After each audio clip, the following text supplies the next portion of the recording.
We are the caretakers.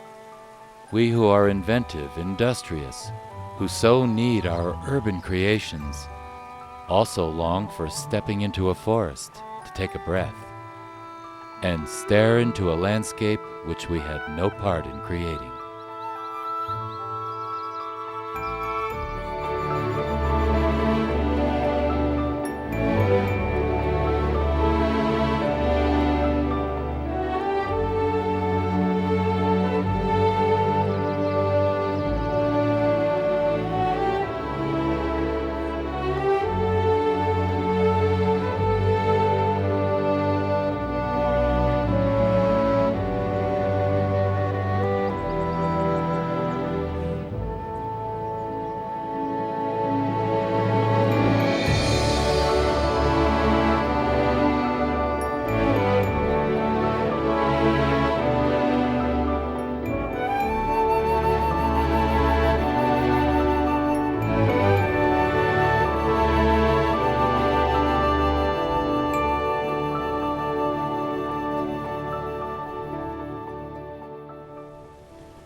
In 1915, in the Colorado Rocky Mountains, we did not create Rocky Mountain National Park.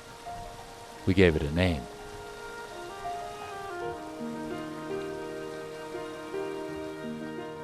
We became guardians of a place that unites us in timeless history, a living dream.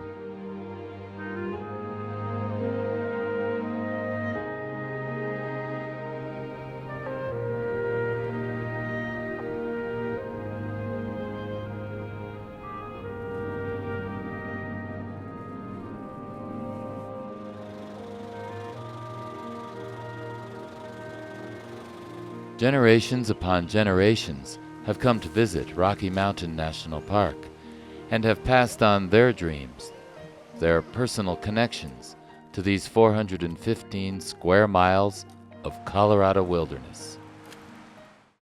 In a twist of economics, preserving the landscape was about to take precedence over cutting it down, digging it up, or trampling it over.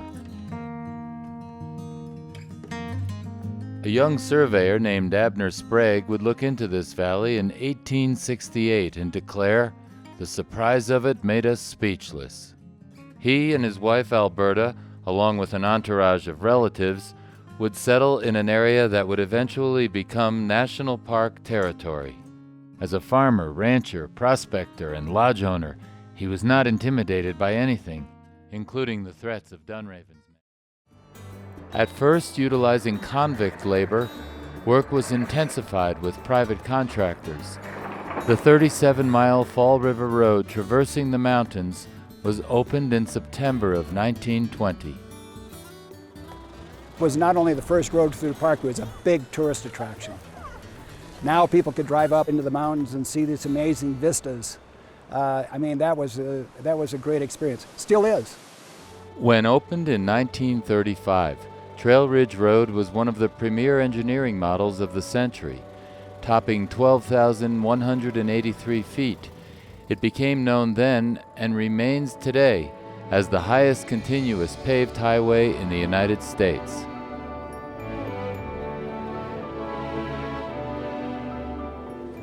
Rocky is over 350 miles of trails in 415 square miles of up to 11, 12, and 14,000-foot peaks, with 150 lakes and 450 miles of streams.